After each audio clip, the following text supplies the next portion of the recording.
Of all the subjects we've covered so far and are about to cover, none is more important than covering the disciplines for success.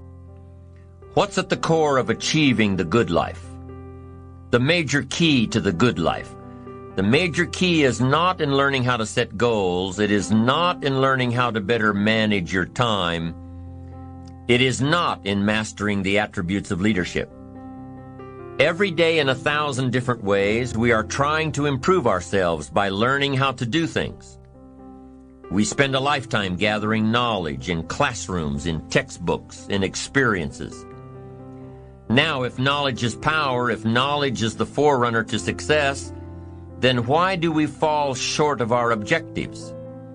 Why, in spite of all our knowledge and in spite of our collective experiences, do we find ourselves aimlessly wandering, settling for a life of existence rather than a life of substance?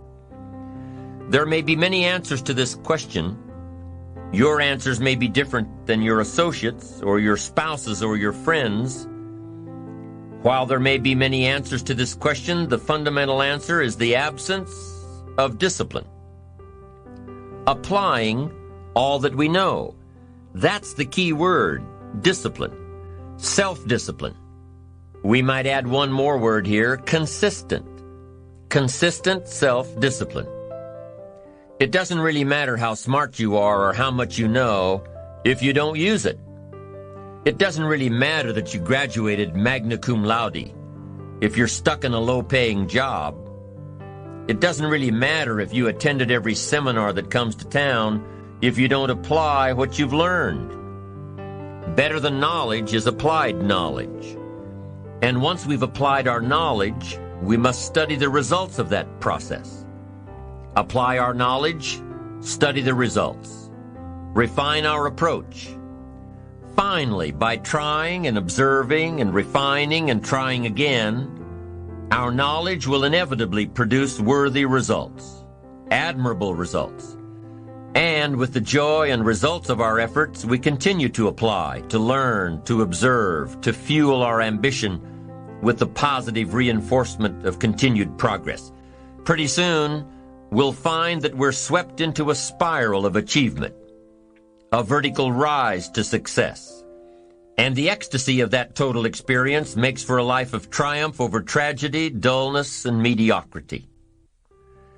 But for this whole process to work for us, we must first master the art of discipline, self-discipline, consistent self-discipline. It takes consistent self-discipline to master the art of setting goals, to master the art of time management, to master the art of leadership, to master the art of parenting and relationships.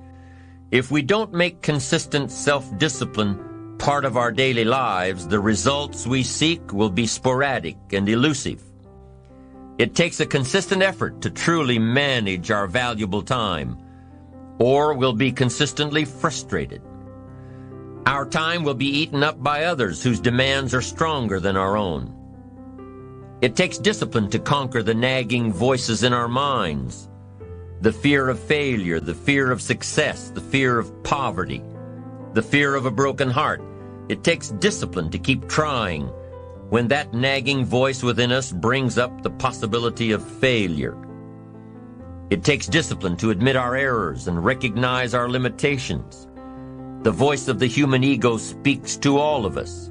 Sometimes the voice of ego says that we should magnify our value beyond our results. It leads us to exaggerate, to not be totally honest. It takes discipline to be totally honest, both with ourselves and with others.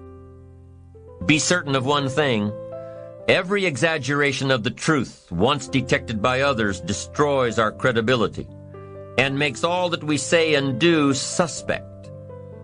As soon as a business colleague figures out that we tend to exaggerate, guess what?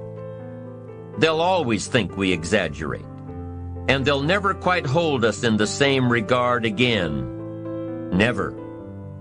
The tendency to exaggerate, distort, or even withhold the truth is an inherent part of all of us. It starts when we're kids. Johnny says, "I didn't do it. I didn't do it." Well, maybe Johnny didn't do it, but he probably had something to do with it. And then it continues when we're adults, exaggerating the benefits of a product to make a sale, exaggerating our net worth to impress old friends, exaggerating how close we are to closing a deal to impress the boss. And only an all-out, disciplined assault can overcome this tendency. It takes discipline to change a habit, because habits are formed a little bit each day, every day, every day. Once habits are formed, they act like a giant cable. They act like a nearly unbreakable instinct that only long-term disciplined activity can change. We must unweave every strand of the cable of habits slowly and methodically until the cable that once held us in bondage becomes nothing more than scattered strands of wire. It takes the consistent application of a new discipline, a more desirable one, to overcome one which is less desirable. It takes discipline to plan. It takes discipline to execute our plan. It takes discipline to look with full objectivity at the results of our applied plan. And it takes discipline to change either our plan or our method of executing that plan if the results are poor. It takes discipline to be firm when the world throws opinions at our feet. It takes discipline to ponder the value of someone else's opinion when our pride and our arrogance leads us to believe that we are the only ones with the answers. With this consistent discipline applied to every area of our lives, we can discover untold miracles and uncover unique possibilities and opportunities.